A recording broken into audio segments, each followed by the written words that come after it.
पुढची बातमी पाहूया तर देशभरात भाजपची कार्यालय जळतील, काँग्रेसची चिथावणीखोर पोस्ट सध्या वादाच्या भोवऱ्यात अडकली आहे। ॲडव्होकेट अनिकेत निकम यांनी आता काँग्रेसला सुद्धा इशारा दिलेला आहे।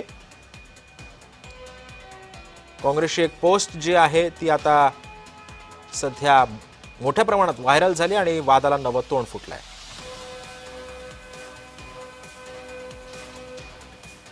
आणि या संदर्भामध्ये बोलण्यासाठी स्वतः वकील अनिकेत निकम सध्या आपल्या सोबत आहेत। अनिकेत जी, नेमका हा सगळा प्रकार काय होता आणि नेमकं काँग्रेसची भूमिका काय होती या संदर्भातली?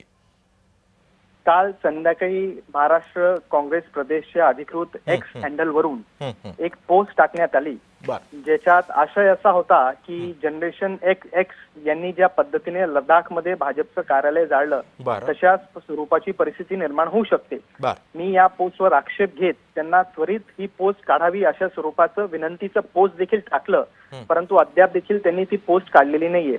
माझं असं मत आहे की स्पष्टपणे ही जी पोस्ट आहे ही गुन्हेगारी स्वरूपाची आहे, कारण अशा चिथावणीखोर पोस्टच्या माध्यमातून लोकांची डोके भडकवायची आणि कुठेतरी बंड, उठाव किंवा रायट, दंगल घडून आणण्याचा प्रयत्न होऊ शकतो अशा स्वरूपाची ही पोस्ट आहे। आणि कलम 192 BNS अंतर्गत हे संपूर्णपणे गुन्हेगारी स्वरूपाचं आहे, हे देखील सकृतदर्शनी दिसतं असं माझं मत आहे। आणि त्यामुळे त्यांनी ही पोस्ट काढली नसल्या कारणाने पुढील कायदेशीर कारवाई जी काही अपेक्षित आहे ती आम्ही करू। पण अनिकेत जी, नेमकं काँग्रेसला या पोस्टमधून नेमकं दर्शवायचं काय होतं? सध्या भाजपची आता पुढची भूमिका कशी असेल?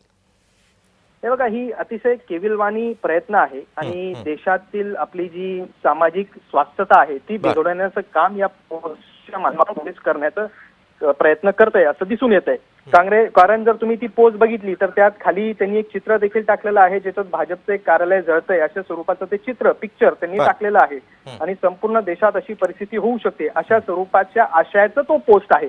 त्यामुळे सरळपणे समाजात असंतोष पसरवायचा, दंगे घडून आणायचे अशा स्वरूपाचा त्यांचा इरादा दिसतोय या पोस्टच्या माध्यमातून। नक्कीच अनिकेतजी, त्यामुळे आता काँग्रेस नेमकं आता हे सगळं चिथावणीखोर वक्तव्य का करते आणि या संदर्भात आता भाजपची पुढची भूमिका कशी असेल हे सुद्धा पाहणं महत्त्वाचं ठरणार आहे। धन्यवाद, आपण जय महाराष्ट्र सोबत संवाद साधला याबद्दल। आपण पाहतोय की काँग्रेसने अशा प्रकारचं एक ट्विट जे होतं ते केलेलं होतं।